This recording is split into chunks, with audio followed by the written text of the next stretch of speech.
Guys, welcome back to full study friend. आज हम लोग पढ़ने वाले हैं क्लास 9 के भौतिकी फिजिक्स अध्याय सेकेंड। इसका नाम है मोशन मतलब गति। तो ये अध्याय सेकेंड का पार्ट थर्ड वीडियो है। अगर आपने पार्ट फर्स्ट और सेकंड वीडियो कवर नहीं किए हैं तो पार्ट फर्स्ट और सेकंड वीडियो कवर कर लीजिए। पार्ट फर्स्ट और सेकंड वीडियो की लिंक इस वीडियो के डिस्क्रिप्शन में दिया हुआ है, आप चाहें तो देख सकते हैं। और हाँ, ये पार्ट अध्याय सेकंड है, मोशन मतलब गति। अगर आपने अध्याय फर्स्ट साइंस एंड मेजरमेंट वाला चैप्टर नहीं देखे हैं, नहीं कवर किए हैं, तो साइंस एंड मेजरमेंट वाला चैप्टर कवर कर लीजिए। साइंस एंड मेजरमेंट वाला चैप्टर का लिंक मैं इस वीडियो के डिस्क्रिप्शन में दी हूँ, आप चाहे तो उसे देख सकते हैं। ठीक है, तो ये है हमारा part third video. Part first और पार्ट सेकंड वीडियो हम लोग ने गति के बारे में, गति के प्रकार के बारे में, दूरी, वेग, विस्थापन, दूरी के प्रकार, ये सब के बारे में कवर कर लिए हैं। ठीक है, नेक्स्ट है हमारा पार्ट थर्ड वीडियो में कि त्वरण क्या है। त्वरण मतलब एक्सीलरेशन। त्वरण को इंग्लिश में क्या बोलते हैं? त्वरण को इंग्लिश में एक्सीलरेशन बोलते हैं। कि त्वरण मतलब एक्सीलरेशन किसे कहते हैं। ठीक है, इसका डिफिनेशन है कि समय के साथ वेग में परिवर्तन की दर को त्वरण कहते हैं।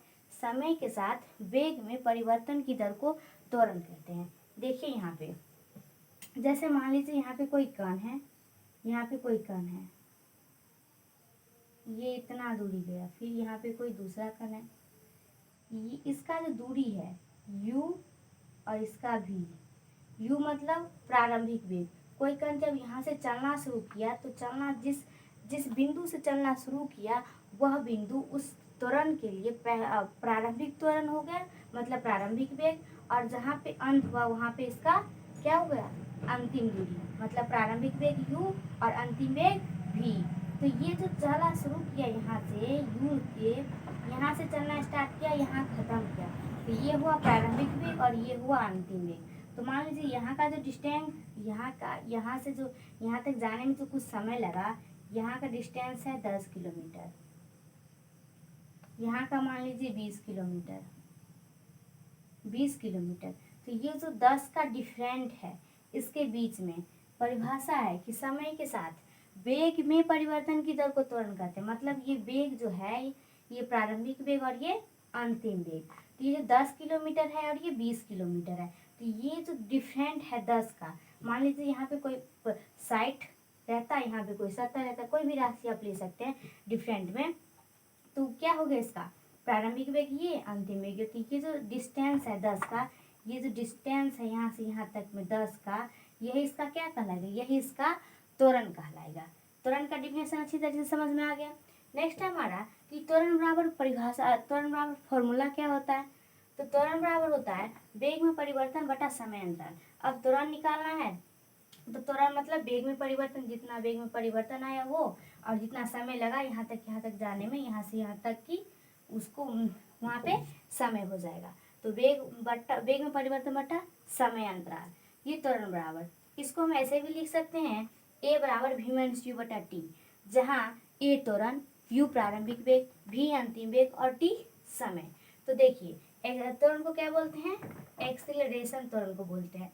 तो त्वरण मतलब एक्सीलरेशन, तो ए से एक्सीलरेशन, v मतलब वेग में परिवर्तन, v मतलब प्रारंभिक v मतलब अंतिम वेग, u मतलब प्रारंभिक वेग, और t मतलब समय। देखिए यहाँ पे लिखा गया है कि जहाँ a त्वरण हो गया, फिर u प्रारंभिक वेग, फिर v अंतिम वेग, और t क्या हो गया? t समय हो गया। तो यहाँ तक क्लियर हो गया त्वरण क्या है, त्वरण बराबर फॉर्मूला क्या निकलता है। नेक्स्ट हमारा त्वरण कैसा है? मात्रक मीटर प्रति सेकंड होता है। मान लीजिए त्वरण जब निकालिएगा ये त्वरण, तो ये किस में निकलेगा? ये मीटर प्रति सेकंड में निकलेगा। नेक्स्ट है कि त्वरण धनात्मक माना जाए तो त्वरण बढ़ रहा होता है। यहाँ पे देखिए त्वरण धनात्मक है, 10 किलोमीटर धनात्मक, मतलब माइनस नहीं लगाए तो वो धनात्मक, माइनस लग जाता तो ऋणात्मक। तो ये धनात्मक है, धनात्मक में मान बढ़ता है, अगर ऋणात्मक रहेगा तो ऋणात्मक मान घटता है। नेक्स्ट है कि ऋणात्मक त्वरण को अवत्वरण या मंदन भी कहा जाता है। मतलब ये जो ऋणात्मक त्वरण है, इसको क्या बोल सकते हैं? दूसरे शब्दों में अवत्वरण या मंदन भी इसको बोल सकते हैं।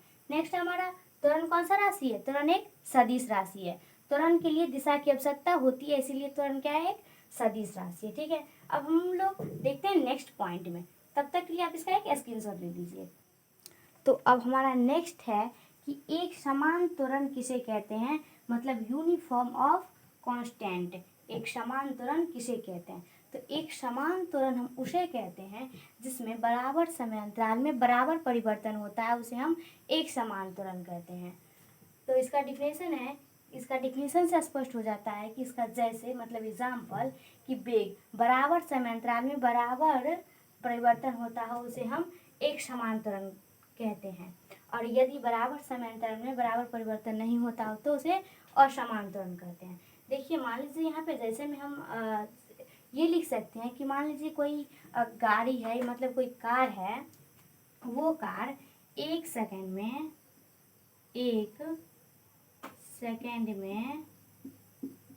वो कार एक सेकंड के बाद 5 मीटर प्रति सेकंड की दूरी तय करता है।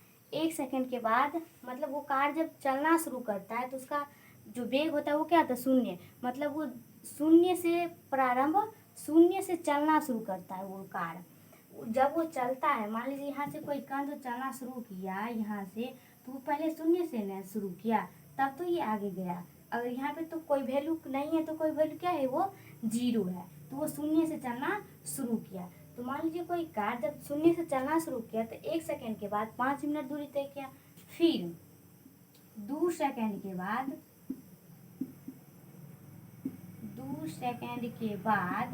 वो कितना दूरी तय किया? 2 सेकंड के बाद 10 मिनट प्रति सेकंड, और फिर 3 सेकंड के बाद यहीं पे फिर 3 सेकंड के बाद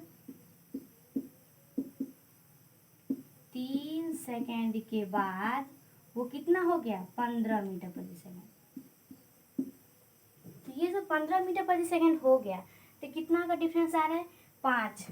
5 के बाद 10, मतलब फिर 5 का डिफरेंस, फिर 15, फिर 5 का डिफरेंस। तो ये जो हमारा 5 का डिफरेंस बनता जा रहा है, ये 5 का डिफरेंस यही है एक समांतर, मतलब कि ये 5 के डिफरेंस में आगे बढ़ता जाता है।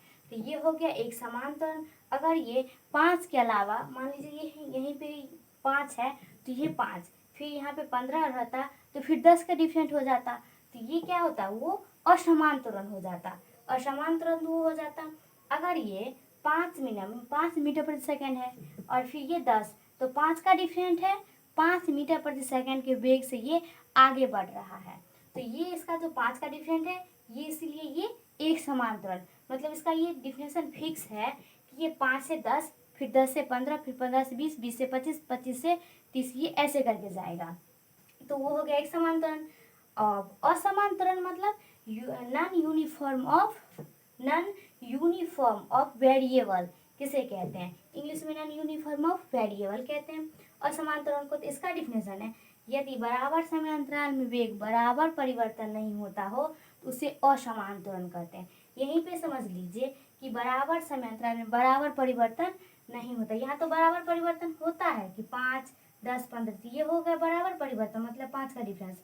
अगर बराबर परिवर्तन नहीं होता, यहाँ पे 5 है, फिर यहाँ पे 15, मतलब 10 का डिफरेंट, कहीं पे 5 का, कहीं पे 10 का, कहीं पे 15, कहीं पे 20 का, जो जैसे यहाँ पे 5 का डिफरेंट है वैसे उस तरह का अगर डिफरेंस हो तो वो क्या कहलाएगा? वो कहलाएगा असमान त्वरण। आप इसका एक स्क्रीनशॉट ले लीजिए।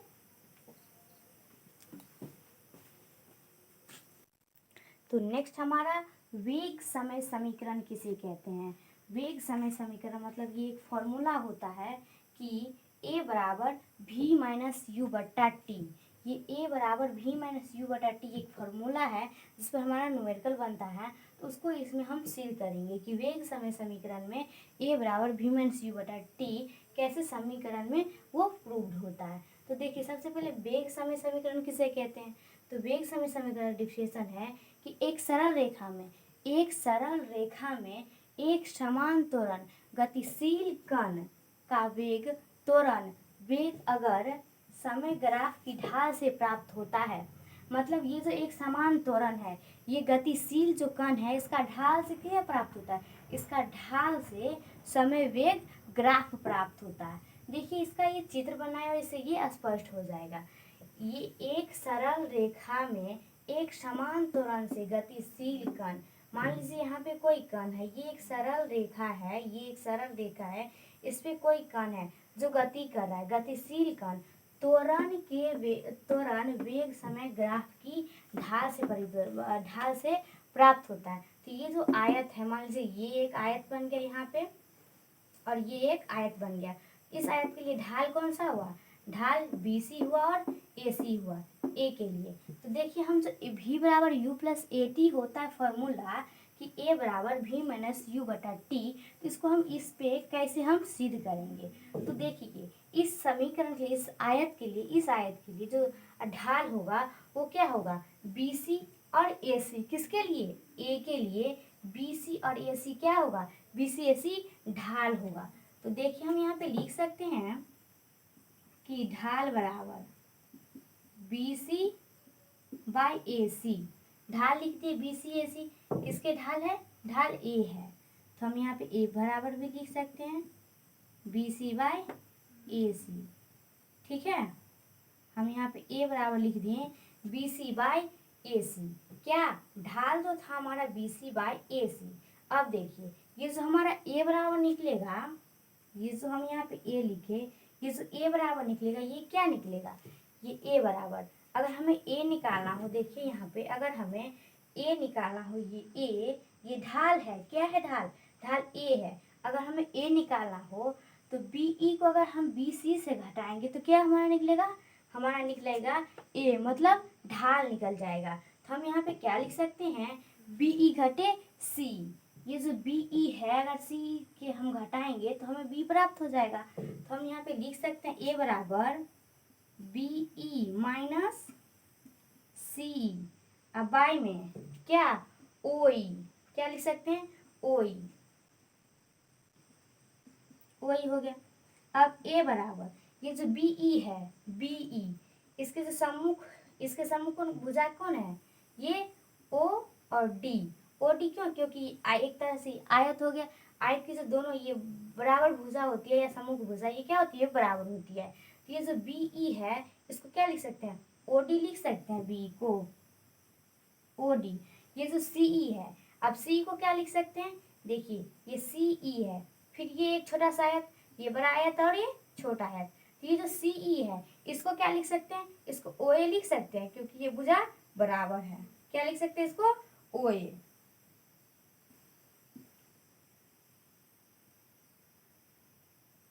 अब बटा में क्या बटा हम क्या लिख सकते हैं, बटा हम आसानी से OA लिख सकते हैं। अब देखिए हम A बराबर जो हमारा निकलेगा OD, मतलब ये जो OD है इसका वैल्यू कितना है, ये जो OD है, OD इसका वैल्यू कितना है, इसका वैल्यू हम ये बोल सकते हैं कि V, ये जो V है ये अंतिम वेग, सॉरी U प्रारंभिक वेग और V अंतिम वेग। तो ये जो है इसको हम V माइनस U बट्टे T, देखिए अब जैसे A बराबर V minus U, V minus U, अब बटे में T, यहाँ से यहाँ तक की मान क्या है, T। ये समय से चल रहा है, कौन समय से, T समय से। ये कौन समय से चल रहा है, ये T समय से चल रहा है। तो जो हमारा A निकला वो क्या निकला, V minus U by T। तो ये हमारा निकल गया V minus U by T। तो अब हम अगर A बराबर हम निकालेंगे, सॉरी V बराबर, तो V बराबर हमें क्या निकलेगा, U plus AT, U plus, अगर हम V इधर लाए तो U प्लस, इधर माइनस में तो इधर आएगा तो प्लस में, और ये AT गुना करेंगे तो ये क्या होगा, ये AT हो गया। फिर से लिख देते, ये AT हो गया। ये फॉर्मूला है जो न्यूमेरिकल बनाने में यूज होगा, ये प्रूव्ड हो गया ये न्यूमेरिकल। ठीक है, ये क्या होगा, प्रूव्ड हो गया कि V बराबर U प्लस AT होता है। तो ये न्यूमेरिकल बनाने में ये फॉर्मूला का यूज होगा। आप इसका एक स्क्रीनशॉट ले लीजिए, तो आपको आपकी जब नोटबुक में आप बनाइएगा तो आपको ये याद रहेगा किस तरह से ये फॉर्मूला बनता है।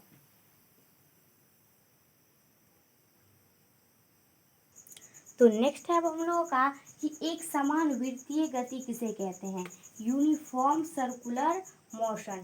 एक समान वृत्तीय गति किसे कहते हैं, यूनिफॉर्म सर्कुलर मोशन। यूनिफॉर्म मतलब एक समान, सर्कुलर मतलब वृत्तीय, मोशन मतलब गति। हम शुरू से पढ़ते आ रहे हैं कि मोशन मतलब गति होता है। तो एक समान वृत्तीय गति किसे कहते हैं? तो इसका डिफिनेशन है कि जब एक वस्तु वृत्तीय पथ पर एक समान चाल से चलता है तब उसकी गति को क्या बोलते हैं? एक समान वृत्तीय गति। मतलब ये जो एक वृत्त है, एक गोला का टाइप का, ये क्या है? ये एक वृत्त है, वृत्तीय पथ पर एक समान चाल से चलता है। मान लीजिए यहाँ से कोई कण चलना शुरू किया, ये सी बिंदु से चलना शुरू किया, फिर इसी चाल से सी से डी तक आया उसी चाल में, फिर डी से ए तक गया उसी चाल में, फिर ए से बी तक आया उसी चाल में। ये जो है एरो, ये जो आपको चिन्ह दिख रहा है, ये चिन्ह, ये चिन्ह जो आपको दिख रहा है, ये क्या है? ये भी डिनोट किया गया है चाल को, भी चाल। ये एक समान चाल से चल रहा है, इतना ही दूरी यहाँ, इतना ही दूरी यहाँ, उतना ही दूरी यहाँ, उतना ही दूरी यहाँ। तो ये जो एक वृत्त है, वृत्त का ये क्या है? वृत्त का ये एक सेंटर, मतलब ये एक केंद्र है, यहाँ से एक केंद्र है। और ये जो है, ये इसको क्या बोलते हैं? रेडियस। रेडियस मतलब त्रिज्या है, जिसको आर से डिनोट करते हैं। अब इस पूरा को मिला देंगे तो ये क्या बन जाएगा? ये बन जाएगा व्यास, डायमीटर। इसको डी से सूचित करते हैं। तब तक ये इसको जो बोलते हैं, इसको त्रिज्या बोलते हैं, आर से इसको डिनोट करते हैं। ये हुआ वृत्त का केंद्र, इसको ओ से सूचित करते हैं। ठीक है, तो ये जो डिफिनेशन, इस डिफिनेशन से ही ये स्पष्ट हो गया कि वृत्ताकार पथ पर जब कोई वह कण एक समान चाल से चल रहा है, एक वृत्ताकार पथ है जो एक समान चाल से, समान दूरी पूरा है, एक समान चाल से चलता है, तो उसकी गति को क्या बोलते हैं? एक समान वृत्तीय गति बोलते हैं। यहाँ से फॉर्मूला आ जाता है v बराबर 2πr/t। इसका भी इस पर भी बहुत सारा न्यूमेरिकल बनता है। देखिए, तो ये चैप्टर यहाँ पे खत्म हो जाता है। उसके पहले न्यूमेरिकल जब बनाइएगा उसके लिए फॉर्मूला की आवश्यकता होती है। यहाँ पे फॉर्मूला लिखा गया है, ये फॉर्मूला का आपको याद कर लेना है। अगर फॉर्मूला याद हो गया तो आगे के प्रश्न बनाने में कोई प्रॉब्लम नहीं, कोई दिक्कत नहीं आएगी, कोई प्रॉब्लम नहीं आएगी। अगर फॉर्मूला याद नहीं हुआ तो फिर प्रॉब्लम तो आएगी। तो देखिए, हमारा फर्स्ट फॉर्मूला है कि S बराबर VT। जब हम दूरी निकालेंगे तब ये फॉर्मूला का यूज होगा, S बराबर VT। नेक्स्ट हमारा फॉर्मूला सेकंड, ये 5 फार्मूला है, मतलब 5 को ये सूत्र है। नेक्स्ट हमारा v बराबर u plus a t. V बराबर u प्लस ए टी, ये कहाँ अप्लाई होगा? ये वहाँ अप्लाई होगा जहाँ पे एक समान त्वरण ए से गतिमान कण के लिए, जब कोई कण ए से गतिमान होगा उसके लिए ये फॉर्मूला अप्लाई होगा। जहाँ u क्या है? v अंतिम वेग है और u प्रारंभिक वेग, और ए त्वरण और t समय। पीछे भी पढ़ चुके हैं और पीछे से भी पढ़ते आ रहे हैं। ये जो t है समय, v प्रारंभिक वेग, u प्रारंभिक वेग और v अंतिम वेग। नेक्स्ट हमारा फॉर्मूला सेकेंड है कि s बराबर ut plus half A T square. जहाँ फिर ये u प्रारंभिक वेग, v अंतिम वेग और फिर जो s है ये तय की गई कुल दूरी, t समय, और ये जो a है ये क्या है? ये त्वरण है, मतलब एक्सीलरेशन है। एक्सीलरेशन मतलब ये त्वरण है। नेक्स्ट फॉर्मूला हमारा v स्क्वायर बराबर u स्क्वायर प्लस 2s।